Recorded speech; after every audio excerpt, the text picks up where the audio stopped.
So, Quinn, can you understand why Obama's so upset about this Jim DeMint Waterloo thing? No, it's one of my favorite ABBA songs. Me too.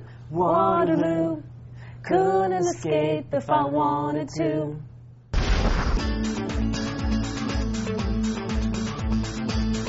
Welcome to Hotline TV. I'm Quinn McCord. And I'm Amy Walter. Well, when I am here with Quinn McCord, it means one thing. Well, actually two. One, singing. Two, Senate FEC reports. We are going to look at the latest FEC numbers and give you the best, the folks who stood out above all the rest.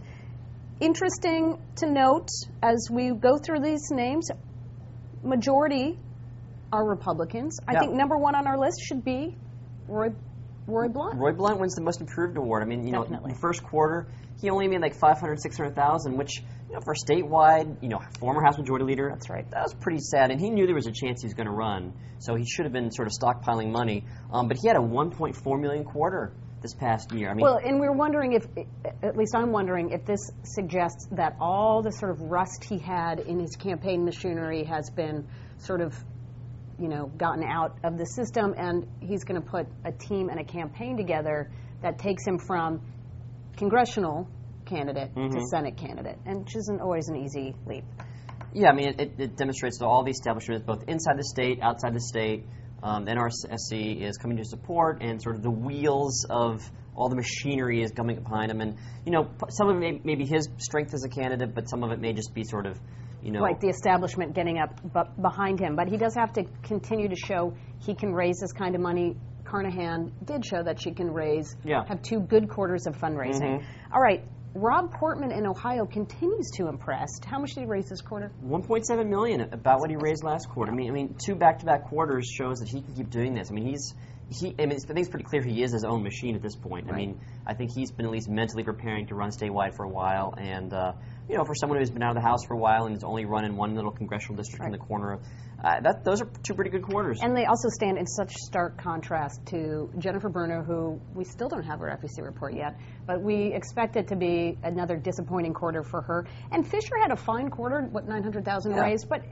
you know, they're now engaged, it seems, every other day in the press, throwing accusations at each other. So this Democratic primary still going to be messy. If they do raise money, they're going to spend it on each other, and Portman stockpiles it. All right, well, and what about Pat Toomey? I mean, Toomey had a $1.6 million quarter, which is pretty good considering how many people were saying, oh, this guy's a weak candidate. And I'll be the first to admit, I was kind of surprised when the NRSC endorsed him because, you know, everyone kind of thought they wanted someone stronger. But this shows why. I mean, he has a national following, and you need to have a good fundraiser in that big a state. And to keep up with sort of, that's only a little less than Arlen Specter raised. Well, and I think that the more that the SESTAC Specter primary, that back and forth continues, it only helps Toomey raise money. And as you said, the NRSC getting behind him, I think, is going to help him. Yeah, it'll be interesting to see how much he can raise even more next quarter once he can say, I'm the endorsed candidate. He's pretty much, he raised $1.6 million without clearing the field. That's right. Now that he has, who knows? That's right. I have to say, I've also been impressed with the political neophyte of this class, Michael Bennett, picked from basically obscurity to fill the Senate seat in Colorado. And he, too, has had 2 $1 million fundraising quarters.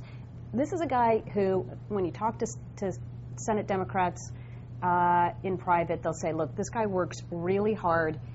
He's learning the ropes. Yes, it's new to him. He's not necessarily going to get everything right the first time, but he knows what he needs to do. Yeah. And it's certainly scaring off any Republican challengers, because Republicans, this is still one of their only, to be fair, one of their only shortcomings, but it's still noticeable. Yeah, I mean, you have to say, not just are these strong quarters, given that this guy's never run for public office, but I mean, the Colorado GOP is still reeling from 2 bad cycles.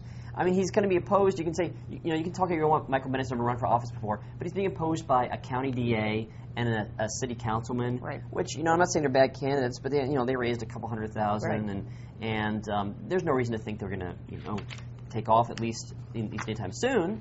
All right, and the person who I think also deserves a shout out is Jack Conway in Kentucky. Now, we remember him from back in, I think it was the 2002 cycle when he ran for the House and lost that seat. He raised $1.3 million this quarter, outraising everybody else in the race thus far combined. Yeah. Well, you think about it, I mean, most of the strongest quarters are by people who have, either they have DC contacts because they've been in the House, or they've been a governor or something. Now he's been Attorney General for a couple of years and he has run for the House. But given that he does not have a clear field because the sitting lieutenant governor does not have the sitting governor's support. Right. I think that's 1.3 is a great quarter, and he was only raising for what a month and a half or so of the quarter. So sky's the limit for Jack Conway. Yeah, we'll see how much he raises if indeed Bunning drops out. That could change those numbers pretty quickly. All right, that is all we have time for. Until the next time, I'm Amy Walter. And I'm Quinn McCord. See you next time on Hotline TV.